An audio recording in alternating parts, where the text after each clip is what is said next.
दौरा न्यूजीलैंड के लिए पाकिस्तान की प्लेइंग 11 क्या होगी, क्योंकि पाकिस्तान का दौरा ऑस्ट्रेलिया खत्म हो चुका है और पाकिस्तान ने अब अपना जो डेरा है वो जमा लिया है ऑकलैंड में। कल पाकिस्तान की टीम ने भरपूर प्रैक्टिस की है और पाकिस्तान का पहला जो T20 मैच है वो जुमे को स्टार्ट हो रहा है 12 जनवरी से।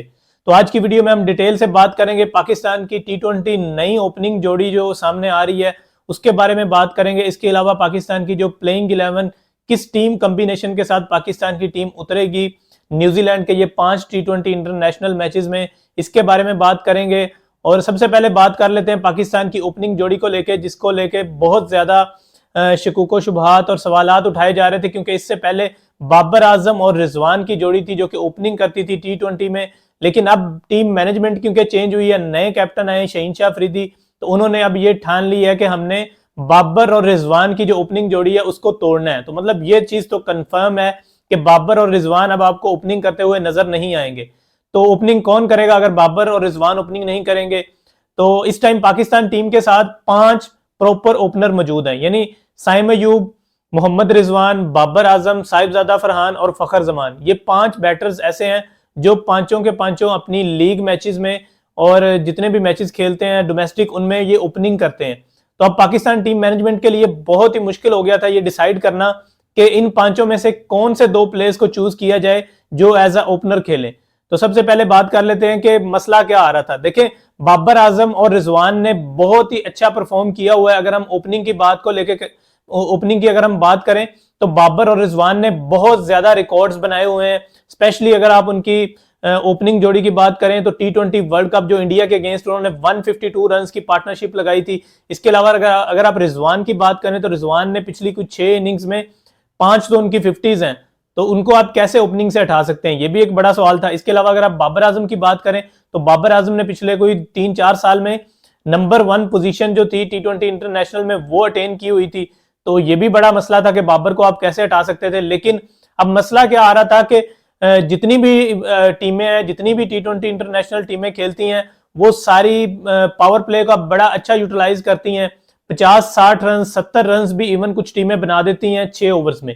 अब हमारी टीम जो बाबर और रिजवान है, क्योंकि उन दोनों का एक ही तरह का स्टाइल है खेलने का और ज्यादा स्ट्राइक रोटेशन उनकी होती है बजाय बाउंड्रीज लगाने के, तो जिसकी वजह से हम लोग थोड़ा मॉडर्न डे क्रिकेट जिसको आप बोलते हैं उस वो हमारी T20 इंटरनेशनल टीम में लैग कर रही थी, क्योंकि हम पावर प्ले में 40-45 रन ही बना पा रहे थे, जिसकी वजह से हम बड़ा हदफ देने में नाकाम रहते थे। तो अब टीम मैनेजमेंट ने यह फैसला कर लिया है कि बाबर और रिजवान ओपनिंग नहीं करेंगे।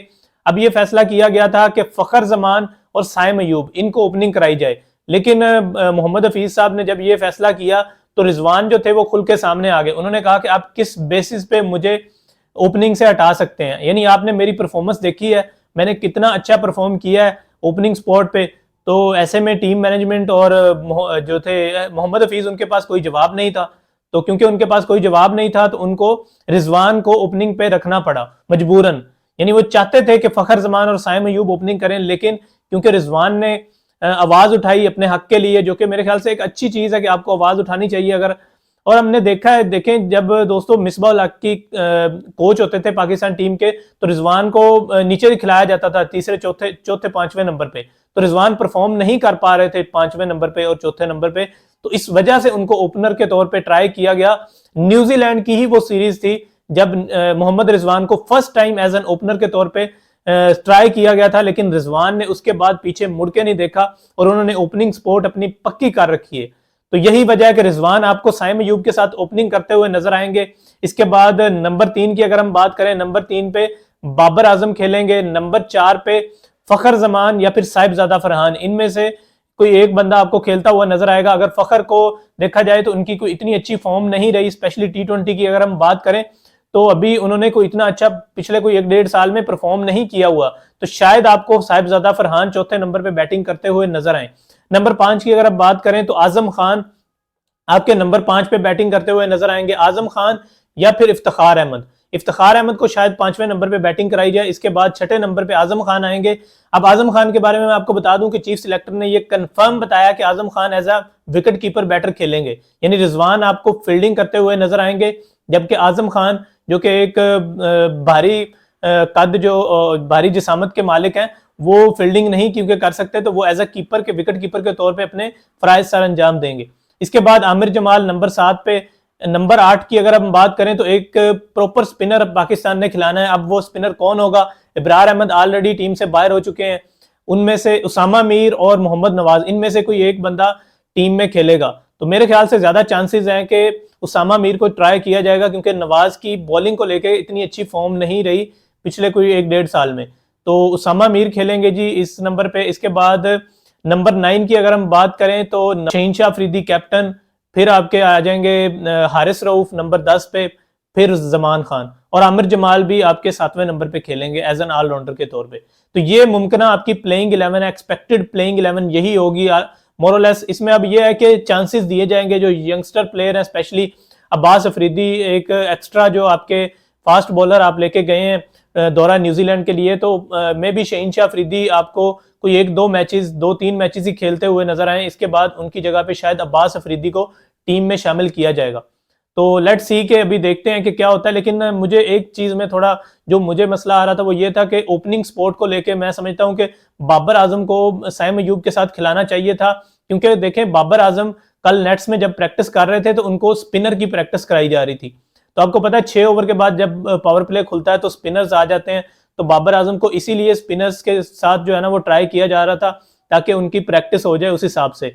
जबकि मोहम्मद रिजवान और साइम अयूब नई बॉल के साथ बैटिंग करते हुए नजर आए नेट्स में, जो कि इस चीज का सबूत है कि रिजवान और साइम अयूब ओपनिंग करेंगे। लेकिन मैं समझता हूं कि रिजवान और फखर जमान वाहिद 2 बैटर हैं जो आपकी टीम में स्पिनर्स को अच्छा खेलते हैं। तो मेरे ख्याल से रिजवान को नंबर 3 पे होना चाहिए था, बाबर आजम को एज एन ओपनर खेलना चाहिए, क्योंकि बाबर आजम गैप्स अच्छा पिक कर लेते हैं। और आपको पता है कि जैसे ही पावर प्ले खुलेगा तो बाबर आजम के लिए बहुत ही मुश्किल हो जाएगा अब इस नंबर पे परफॉर्म करना। अब मेरे ख्याल से बाबर आजम को इस नंबर को एज अ चैलेंज के तौर पे लेना चाहिए।